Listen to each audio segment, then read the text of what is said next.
Great. Thanks for coming on tonight. Thanks for everybody watching. We have a holiday Monday here in Vancouver. I guess people are out there enjoying the sun. But we'll continue recording and we'll have this on our CPI's YouTube channel, and also a copy of this recording will be sent out to all our investors. So this month's topic is about investor relations. And this is a relationship between the sponsor, in our case being the apartment syndicator, and the investor. I will tell everyone a little bit about my background and my relationship with investors in the past and how important investors are in our business. And I'll bring on Joseph, who is a apartment syndicator. Joseph, how do you pronounce your last name? I don't want to butcher it. 𝗖𝗣𝗜 𝗖𝗪. Perfect. I would have definitely got that wrong. And we have 𝗖𝗣𝗜 with CPI, and I'll introduce everyone when I'm done the initial talks here. So this is our monthly meetup. This used to be through Meetup, but now obviously because of COVID, we're having the meetings on a webinar online, and it's being presented to all our meetup attendees and our database of partners, investors, business associates that we deal with. So this month's topic, as I mentioned, is about investor relations. My background is in construction and development, as some of you know. In the world of construction and development, investors play a very important part. Usually investors are in the background. At times they're called silent partners, but believe me, investors are involved in many different businesses. You could see a high-rise apartment being built in downtown Vancouver, and there's a bunch of investors in the background. You might see a brand, but there's actually investors in the background. And even outside of the world of real estate, in all markets, investors are very important and intricate part of those businesses. For example, Tesla. When the numbers are being done for that company, the numbers don't make any sense, but it's the investors, it's the belief the investors have in their captain, being Elon Musk, is what has made the company perform very well. So I'll briefly tell you guys a little bit about my background. So I started out in real estate 15 years ago as a real estate agent. I moved on to doing small renovation, fix and flips. Went from there to do single family builds. Vancouver real estate prices are extremely expensive. Our friends in the US, you can compare it to California and New York, talking about millions of dollars. So to be able to scale a development company, a single family development company, you need a lot of capital, and it at times makes it difficult. So there's a need to partner with investors, partners and others, and that was a very important part of my business. Starting out initially with my family, moving on to my friends, business associates, raising capital and having those relationships. When I say family, because the fundamentals of raising capital is around know, like, and trust. If somebody knows you, if they like you and they trust you, they'll most probably invest with you.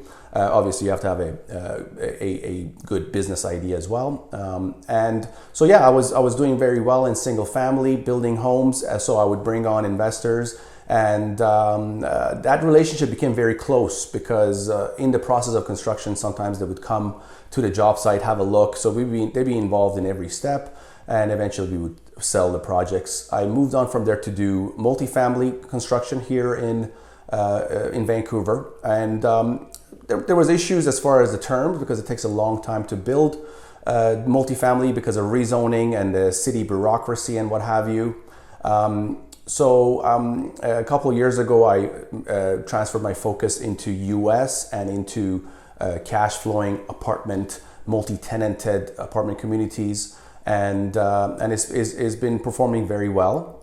So again, we do a process called syndication, apartment syndication. We bring in investors, partners, And basically, we bring in the professionals. Any items that we don't have the expertise, we bring them on, like property managers or inspectors. But we are pretty much the brains of the operation. So that relationship between investors and the syndicator, the sponsor, is very important. Personally, for me, I was lucky enough to have that background in construction. So many of my initial investors were people who invested with me in single family. They were my friends, family members, business associates, people who saw me grow in the business I was doing. So it opened a lot of doors for me and made a lot of items very easy and a lot easier than other people have to go. So obviously, as my company is growing, there's more need to get to know other investors and other partners to bring on. But again, that relationship, I go back to the fundamentals. I want my investors to get to know me. I want them to like me, and I want them to trust me. And this is a relationship that it's a very close relationship. I mean, people trust in you, they invest their money, and it's important for us to perform because that's how you grow your business. So that's a little bit about my background, and I'll jump in kind of as stories comes to my mind. I'll jump in and mention it. But Joseph, please come on and give everyone a little bit about your background. About your company and what you guys do, and then we'll kind of go talk about your start in real estate. Yeah, sure. So I'm an engineer by trade. Went to school, got a civil engineering degree, and then graduated. Went work for ExxonMobil right away. So I actually didn't get to do much engineering after college. Worked for Exxon for 5 years. I was overseas on our major capital projects division.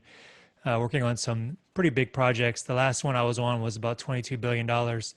And we're building an LNG facility out in the middle of the jungle in Papua New Guinea. So I was based in Papua New Guinea, making pretty good money with no expenses, saved up my money, and bought a 26-unit apartment complex with just me and another friend, fellow Exxon employee. And that was in 2011. So it wasn't a syndication, it was a JV partnership.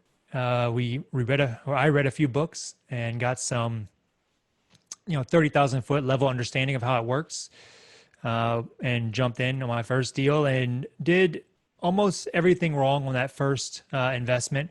I've actually got a pretty cool presentation on my LinkedIn profile, which kind of walks you through my first deal so you can really see before and after. But just the high level notes were that we got in, we did one thing right, was that we bought it in a great location.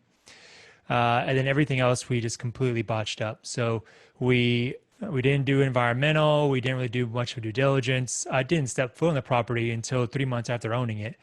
Our due diligence was I had a friend drive by it, circled the neighborhood, said, "Yeah, it looks good," and that was about it.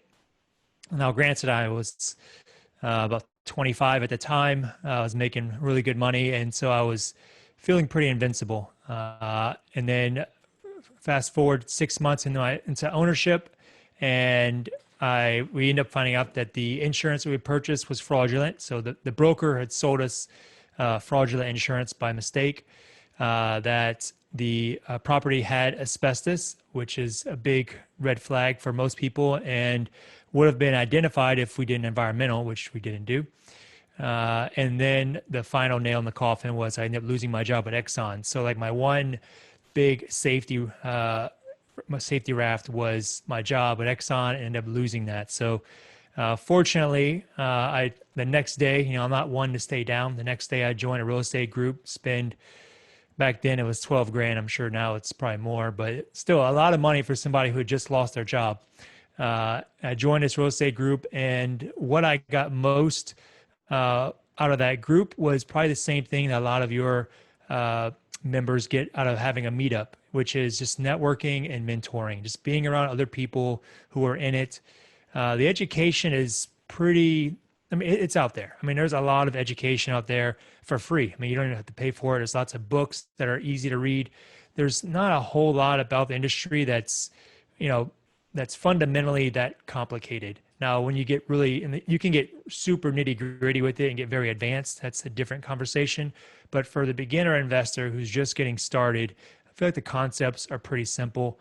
But what you really need when you're getting started, which I didn't have, was a network of peers who've done it before, and also a network of vendors to use, because those guys can make or break any deal. If you got the wrong manager, the wrong contractor, the wrong anybody, they can start costing you money. And this is a very, I don't want to say it's a very marginal business, but you can't afford to be wasting money.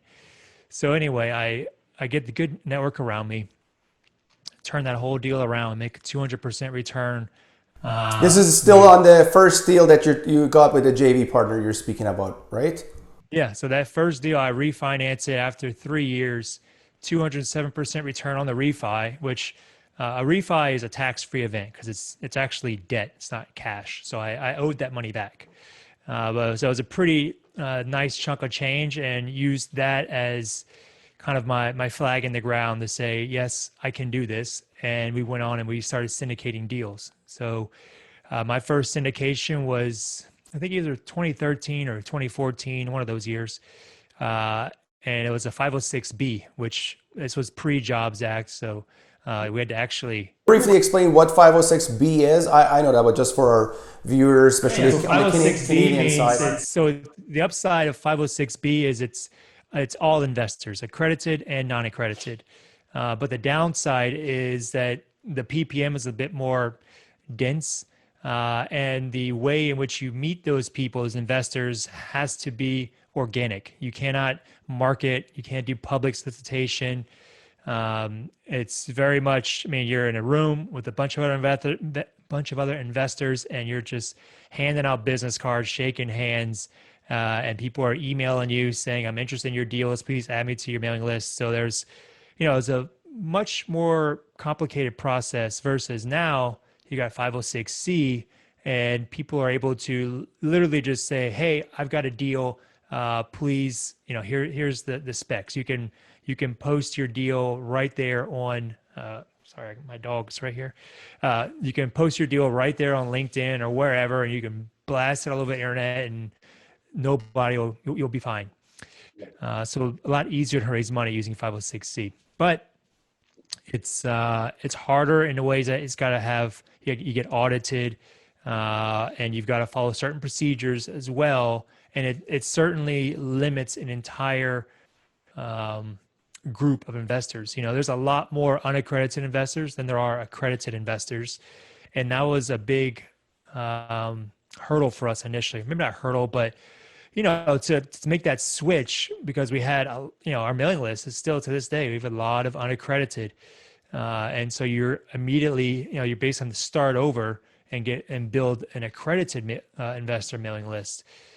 But once you do it, it's worth it. Yeah. So on your first deal, you guys did it on your own as a JV. On the next deal, you did 506B, correct? Yeah. The deal after that, we did 506B. So the next, we did JV, then we did 2 deals of 506B, and then the rest has been 506C. So and the 506Bs are very personable, where you know these people firsthand in a way. So kind of tell us about your relationship with people who came on board on your first deal on the 506B that you guys use, and also kind of walk us back. So initially, when you got involved in the business, it was more an investment. It wasn't really a plan to go and syndicate, but because of the returns you got, and I'm assuming, kind of tell me about. Yeah. So when I first got into the industry, I really just did it more out of ego, just because all my managers were buying rental properties, and every time they would come back to the country, so they would go home for R&R and come back to Papua New Guinea, and they always had a new rental property. But usually it was some crappy little single family house that they bought for like 30 grand. And they were so proud of these houses. And, so I was like, fine. Originally I was just trying to buy a whole bunch of them, and then pivoted to multifamily. And so I bought that first multifamily, I had zero ambition to make any kind of business out of it. My only ambition was just invest as a hobby. I knew that it's healthy from an investment perspective to build a large portfolio of rental properties. And I thought that maybe one day, if I'm lucky, when I'm 40 or 45 years old, I'll have enough rental properties, I'll be able to retire. I'm 35 now, so I think I beat that hurdle. And so that was why I got into it. And then for what it was like meeting those 506B investors, my non-accredited investors, it was, I just did a lot of happy hours. We had a lot of case studies. So this group I was a part of, they did a lot of events. We're going to road trips where we go to other people's properties with all carpool together, then happy hours, and then different case studies where people would talk about, okay, here was my deal. We bought it for this price. These are the things we did to it, yada yada.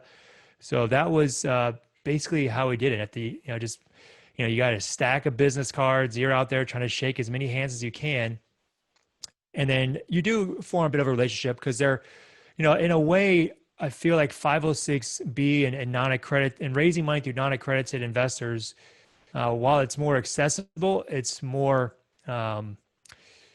the risk if you mess up the deal and the amount of equity they're putting up is more damaging to them than I would say an accredited investor who's putting up that money and they were to lose it, it would hurt, but it would hurt the non-accredited guy a lot more because even though they're not supposed to put up a large chunk of their net worth or whatever, they always tend up they always tend to maximize their investment and they over leverage into investments. And I've been in deals where like it didn't pencil out exactly as we had pro forma'd, and the guy's like, man, I put everything I had into this deal. And I'm like, why would you do that? I've had investors borrow money to invest in deals, and the deal was a renovation and we exit for a big price. It wasn't a cash flowing deal, but this guy's paying interest the whole way, and we're just like that. I mean, that's investing 101. Never borrow money to invest in the deal. Never invest money you're not willing to lose. Yeah, no, I mean, as far as real estate, I don't see that as that crazy. But people on Bitcoin who were taking mortgages on their home and buying Bitcoin, that was just on another level. But keep going, Joseph. Yeah. So just word of caution, if you're going to do 506B, just know that they're unaccredited investors for a reason. They're not as sophisticated. They don't have all that training. They're going to do things that you wouldn't do, or I wouldn't do, or anybody would do, any sophisticated investor would do, but that's why they're not accredited. And so you've almost got a greater, you've got to look after them a bit more, and you have to get to know them and get to know, hey, is this, this is every penny you got. If I were to find out that this is every penny that one of these investors had, I would turn the money away. Like, no, I don't want it, because that's when you have an investor like that, they're going to be super sensitive to any kind of up and down in your deal. And they're going to be just a constant pain. And I don't mean that in a bad way. I just mean they're going to be constantly on you and constantly want, hey, what's going on? What's going on with the property? And if you're late for any little thing, they're just going to be super paranoid about everything on the deal. And what I've found, at least, is that on my biggest deals, it's always the smallest investor who's makes the most noise. I've got guys who put $1 million into the deal and never hear from them again until we close. Like we close, they put their money in, they close, and I don't hear from them again until we refi or we sell, and they couldn't be bothered. On the capital, next capital, and kind of tell us about your transition. So when you did move to 506C, and on your recent deals, did any of the people you initially started with, any of your investors, kind of follow through and kind of give us? Very few. That's why I recommend if you're going to do this, just go straight to 506C. Because if you build this huge mailing list of 506B unaccredited investors, whenever you do decide to make the switch, you're going to have to start all over and build your list all over again and get accredited investors. So just do it right the first time. But that said, if you're doing smaller deals, I mean, I do recommend you do at least one 506B. So starting out, do 506B because it's a very broad brush of you can take money from anybody. You just can't advertise. So there's special rules and there's different techniques you can do to meet investors. But it's more hustle, it's more work, and typically when you're just getting started, you tend to have more energy anyway. So you shouldn't be deterred by that. Do you still need a private placement memorandum for a 506B? Do I still do? Is that required? Is it 506C? Okay, so PPMs are not required for a 506B. So on this side, there's a PPM is required for 506B. It's required for both. Okay. B and C. Okay, got it. Yeah. So here on this on this side of the border, our securities is very similar to the US, especially when we're talking about accredited investors. Accredited investor is, as you know, is someone who makes 200K per year or has assets of $1 million, not including their primary residence. And if it's a couple, it's a couple who makes 300K a year combined and has an asset of over $1 million. Again, check in with your accountants and lawyers. Don't quote me on what I'm saying. And yeah, so that was great, Joseph. So kind of tell us about your relationship with your investors currently. Is this people from all over the world? Is it people that are more in your area? Kind of, and where are you located? So we're based in Houston. Houston, Texas. Okay. And my investors they're all over the country. I've got guys, when we go live with a deal and we start marketing it, everything's automated through our website. So they'll just go to the website. I've had guys, I wake up in the morning and I see, oh, so-and-so from, Iowa went to our website, signed up, saw the deal, invested 100K. And I'm like, cool. I had no idea who this person is. And I always, as a courtesy, I call them to say, hi, how are you? Because, it's just, I'm not to that stage. I'm sure one day I'll get to that point where I've got so many investors investing, but I still, as my own personal courtesy, I like to know a little bit more about the people who are investing with me and make the introductions and, just to have, good manners. Oh, of course. That's great. That's great. So there's been situations where they invest prior to you even speaking to them. That's great. You must have good track record and you must have a good reputation there. So do you use a CRM for your investors? Kind of, how do you keep in touch, or what kind of content do you provide? So kind of give us an idea on your ongoing relationship aside from when you have a deal or people investing with you.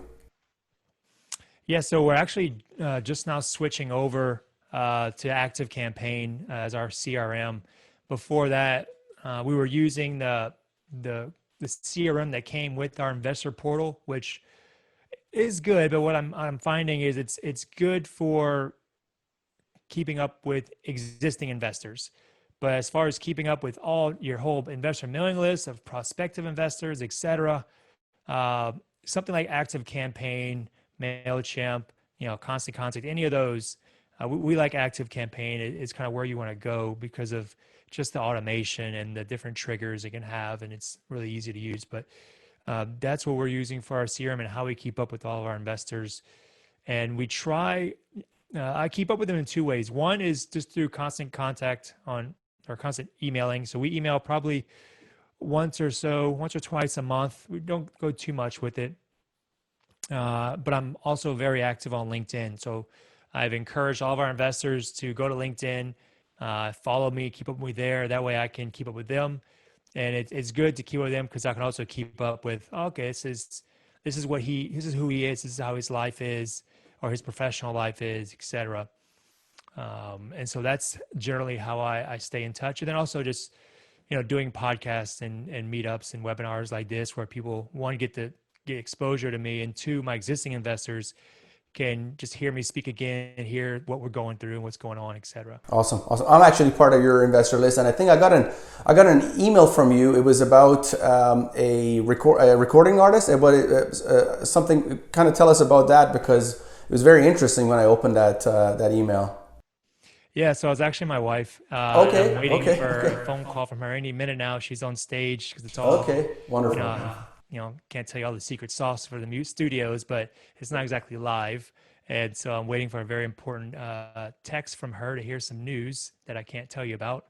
But regardless, she performed last night on La Voz, which is the Spanish version of The Voice. Okay. And she was at the semifinal round, and she absolutely nailed her song, just crushed it. And so I would encourage everybody who's watching this to go check it out. You can see it. Michelle Raymond is her name, is her stage name. And she just does an amazing job on that song. So anyway, she is my company's been sponsoring her basically and getting her out and to different events, and I've been pseudo managing her, which is not a job I want. So if you're a manager out there, please come take that job because I like multifamily. This is what I do. But yeah. Great, great.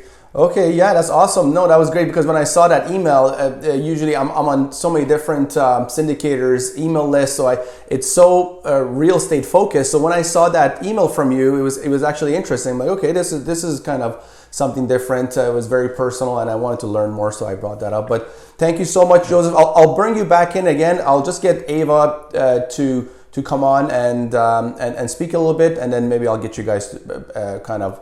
To give give your views about different items. So 𝗖𝗑 Benesocky, thank you for joining us. I'm just going to make you the main screen here for myself. Hey, when I change that screen, does it change on everyone's or is it just on me? Did anything change for you there? I think just on you. Okay, just on me. All right, so 𝗖𝗑, yeah, please tell us a little bit. 𝗖𝗑's been involved in real estate now for over a decade. Starting out in Alberta, as a province here in Canada, in a small city, as a real estate agent. So 𝗖𝗑, please kind of tell us about your background as a real estate agent and your start in real estate. Sure. Well, hello, everybody. So yeah, I'm excited to start with where I began.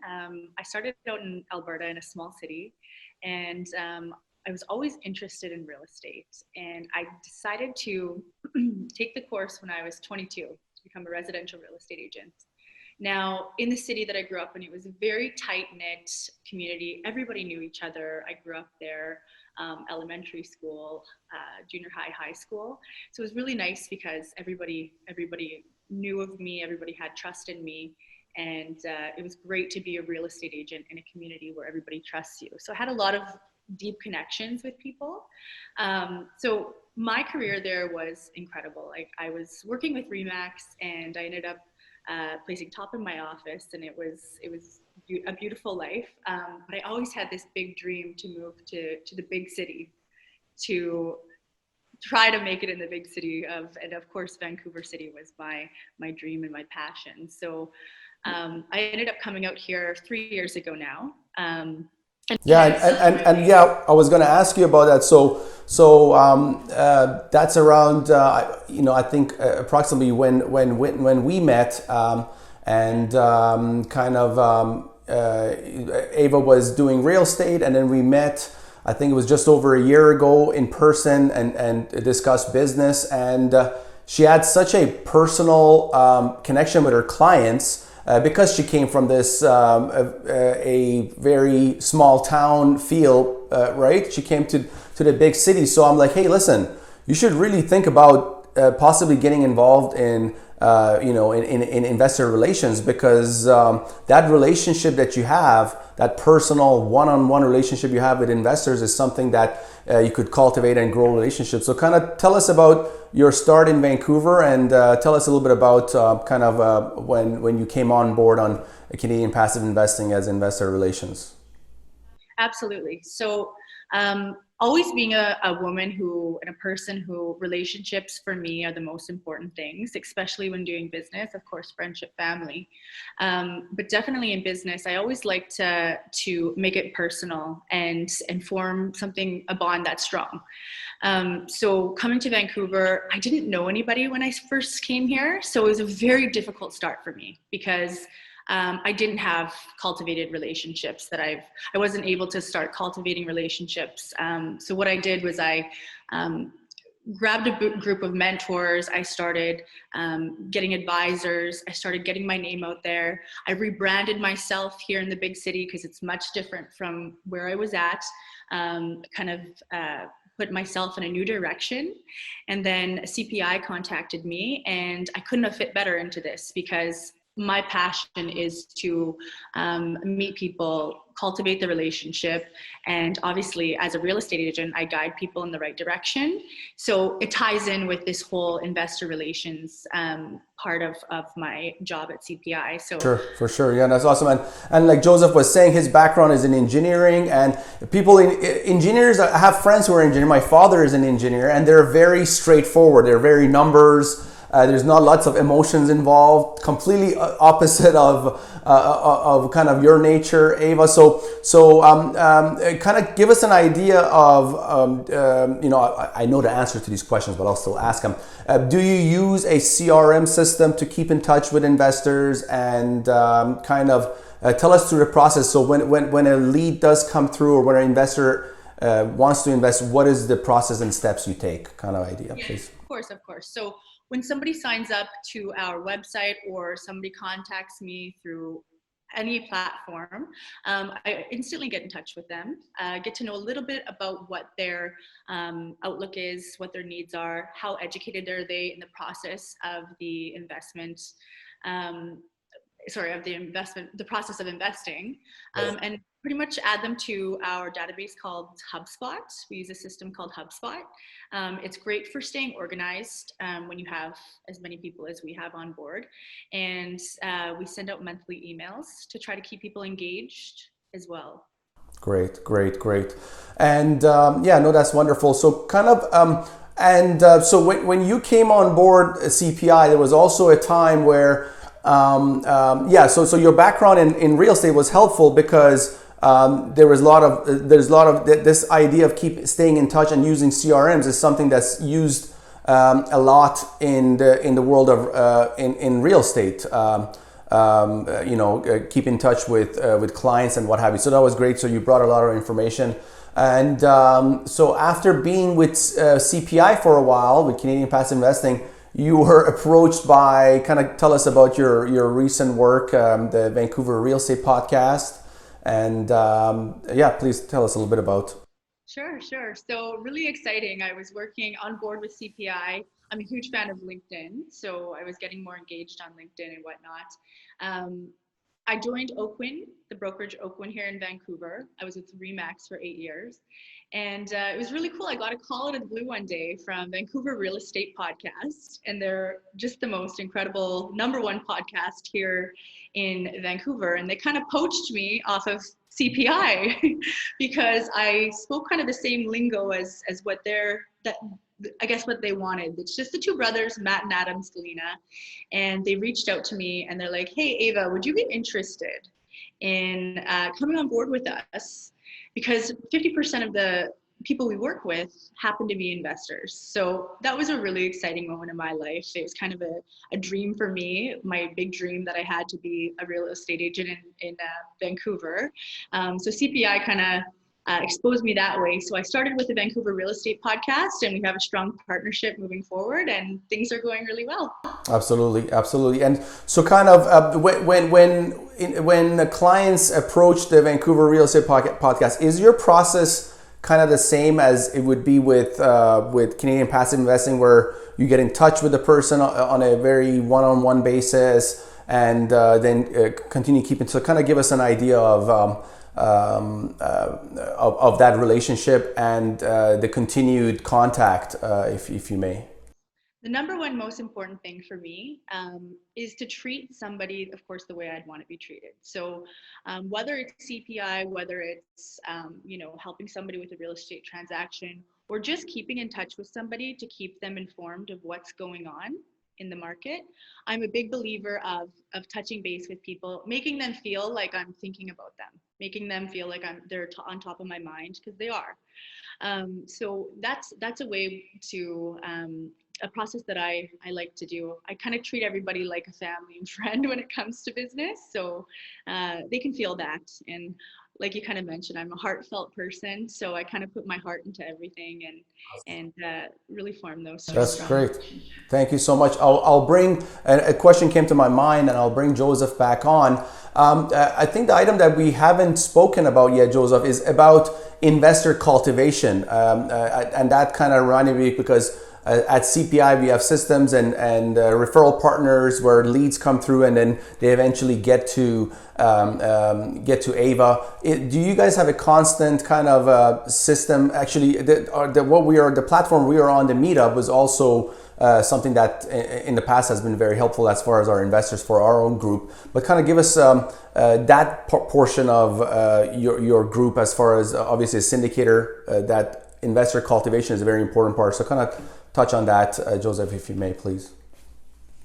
Yeah, sure. So I guess we're a bit unique in that, what I've found is that I've continually done deals that are bigger than the previous deal, and they've always been about double. So I did 26 units, then 60, then 100, and 136, and 220, and now we're under contract for 440 units.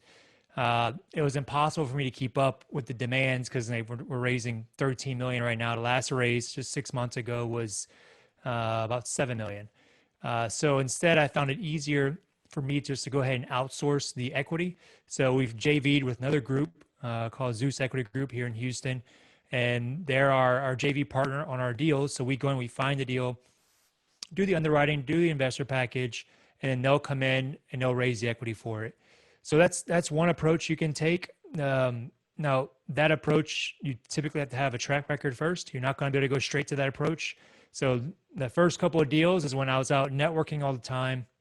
But this was pre-meetup, Jobs Act, 506C. This was the old school way of raising money.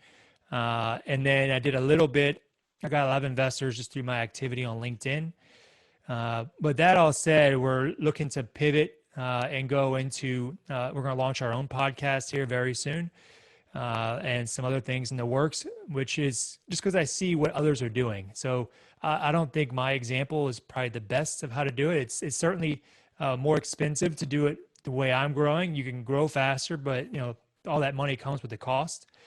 But there are other ways, and the other ways that I've seen done are like launching your own podcast or being guests on podcasts. I've been on guests on over almost 40 podcasts now, so it's just constantly getting out there and getting the word out. And also it depends on your website. We actually just redid our website and are about to redo it again because the way we redid it, we had a very corporate, professional looking website. That's my style. That's what I like. I come from Exxon. We like things kind of square, rectangular, shaped. But that's not necessarily the best thing for lead generation if you're going to raise equity. So we're forming a new website and we're launching 𝗖𝗽 Capital, which will be strictly our capital raising company. It's all under the same brand of 𝗖𝗽. And it's going to have a completely different website designed with all the different funnels and everything that you hear about. And it's going to be specifically for lead generation. So at present, I would say I'm probably not the best person to ask that. I am on that journey myself. I'm in the later stages as far as actively implementing those things. But everything I've just mentioned is stuff that I know works. I've heard other people do it, and that was their advice to me to do. And so, yeah. Amazing. No, thanks for that. And please let people know how they can get in touch with you. You mentioned your LinkedIn, so please provide your LinkedIn and your website. I'm presuming the address stays the same from your old to your new website. Yeah, so under LinkedIn, you can find me, 𝗖𝗽 𝗖𝗽. I think I'm the only one there. And then I'm sure there'll be a link below for that. And then the website is 𝗖𝗽𝗃rep, TRIARCREP.com. That's still the current website. So for now, just go through there. And there'll be an option to, get in touch, join our mailing list, etc. So those are the two best ways. Otherwise, you can also send an email to info@𝗖𝗽rep.com, and it'll get routed to me from our assistant. Okay, great. And I'll just bring Ava back in here. So Ava, how do people get in touch with you? Please advise. Alrighty, so yeah, of course, CanadianPassiveInvesting.com is the website. You can get in touch with me at ava@CanadianPassiveInvesting.com. And my phone number, I guess, call me anytime, is 604-828-8302. Great. And you have a LinkedIn if you like to share your... Yes, of course. LinkedIn is just 𝗖𝗽 Benesocky. Amazing. Okay, great.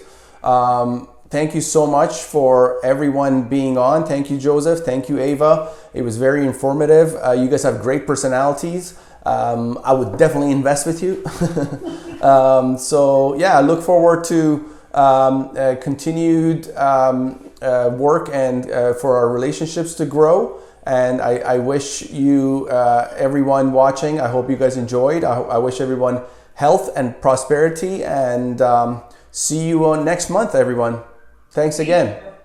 Okay? Bye. All right. Thank you. Thanks, everyone.